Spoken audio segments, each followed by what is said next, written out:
Welcome back. Welcome back once again. This is Rod Powell, and you are listening to the You Should Get a License podcast, your number one source for information, education, inspiration, motivation, elevation, all those things, really regarding the most underrated career opportunity in business today. We are talking about a career in the insurance industry, in financial services.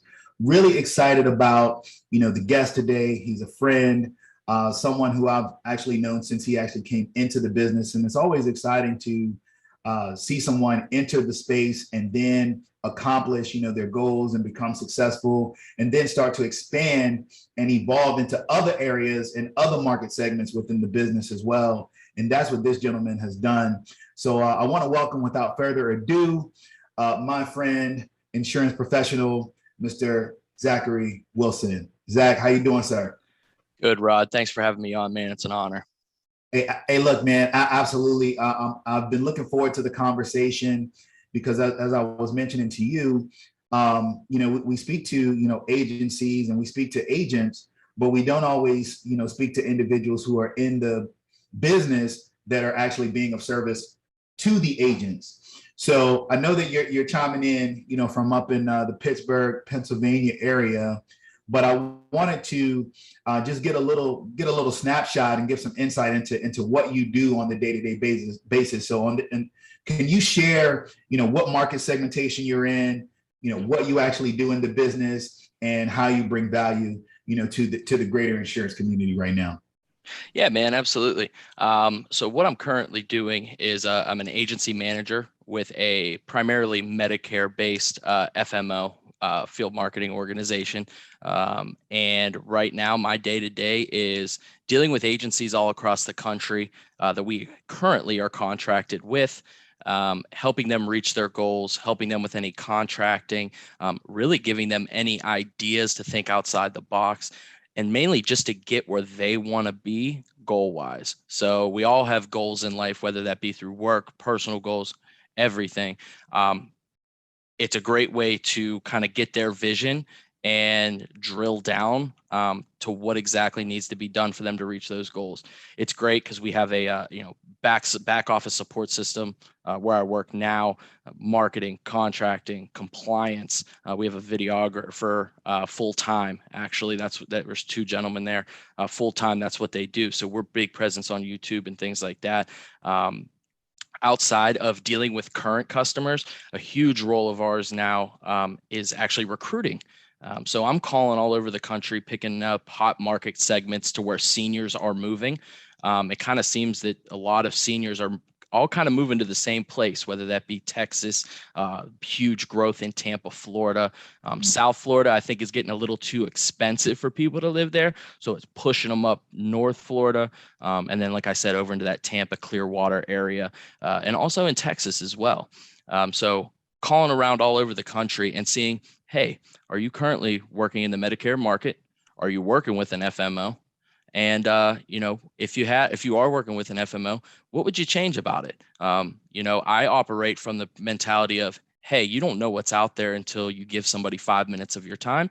And at the end of that 5 minutes, if we're a great fit for you, cool. And if not, hey, no harm, no foul. You know what else is out there, That's right. That's right. Hey, a wise man always listens, right? Absolutely.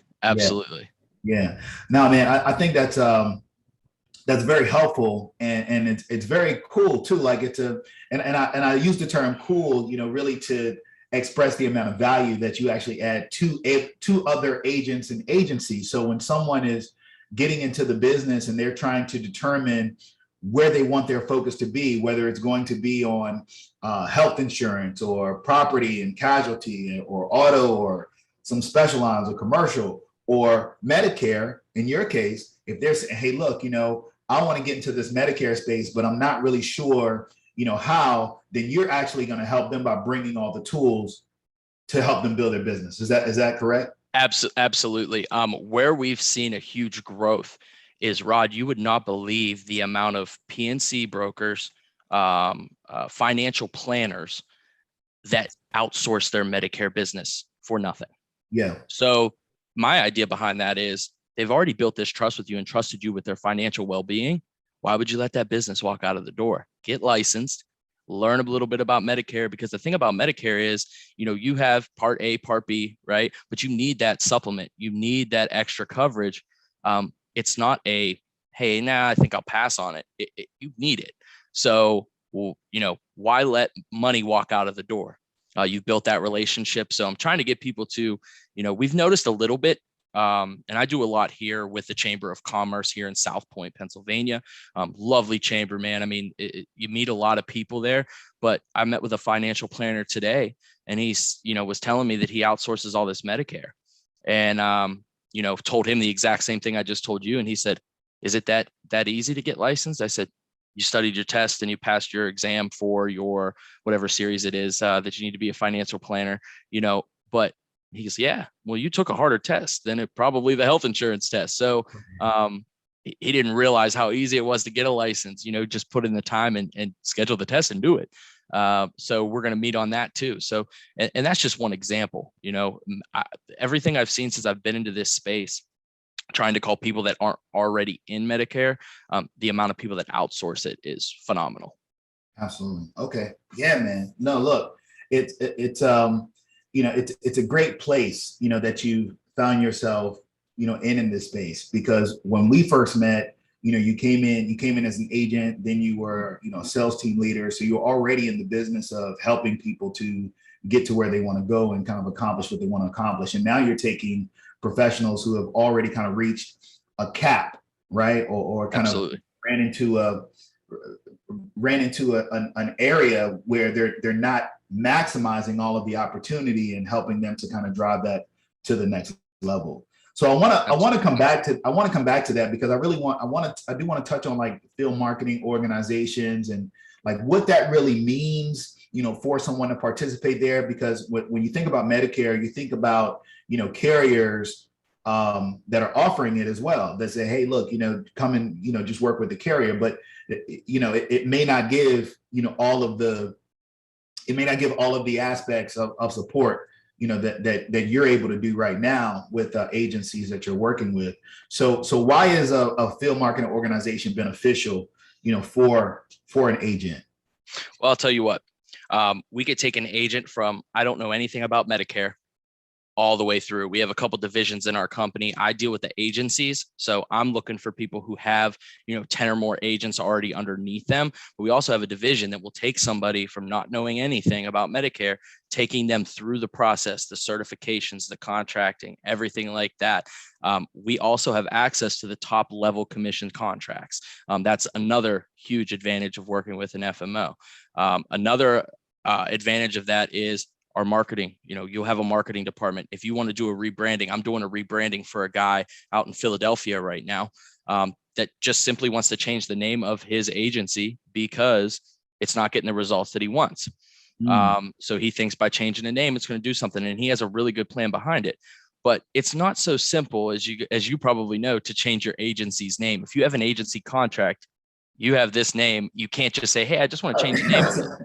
It doesn't work like that. Right. You got to go through, you got to reapply, you got to fill out the applications, you got to do all the contracting over again. Yeah. So pretty much what I'm saying is I'm taking everything that I could only imagine for a broker to, or an agency owner to try to figure out themselves.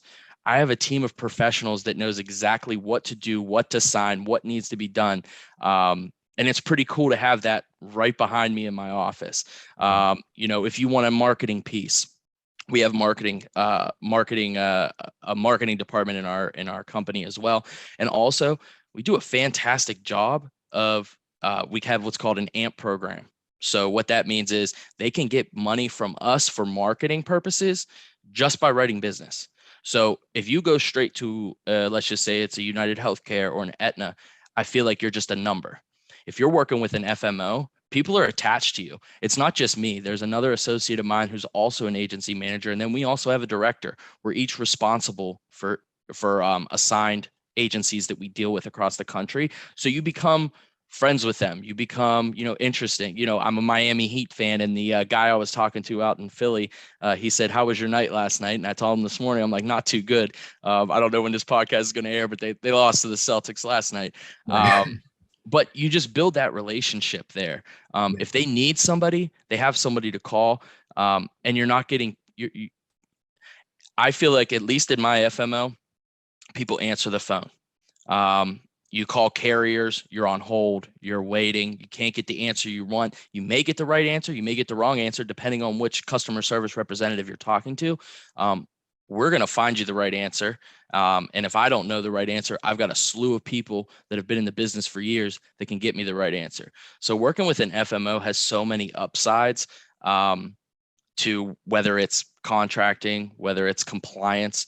With Medicare, there's a lot more in compliance coming from the life insurance and supplemental side of things, where we had compliance, but not too much. When it comes to Medicare, because the government is involved, Everything's you got to regulated. watch out. Everything is regulated. Every marketing piece has to be submitted to CMS for approval. I don't know if you guys are familiar with like the Joe Namath commercials that were on that talked about certain plans of Medicare and features. Can't do that. So that all got pulled, and now it's starting a lot in the compliance background with Medicare on what you can do, what you can't do, and what kind of stipulations you have to have on it. So it's a total different world that I'm operating in now, but it's really cool to see how different parts of insurance actually work. Fascinating, man. Fascinating. And what's really fascinating about it is two things. One, it's service centric, right? Yeah. And you mentioned, hey, taking someone through the entire process from not having dealt with the Medicare space to learning all about the marketing, the compliance, the plan types, everything they need in order to be efficient. But it's also fascinating from the standpoint of, you kind of bridging into this space, right? And someone's listening saying, I didn't even know that existed. I didn't even know like something like that. not just an FMO, but an agency manager at an FMO, that they could have a career at an FMO doing something similar to what you're doing right now.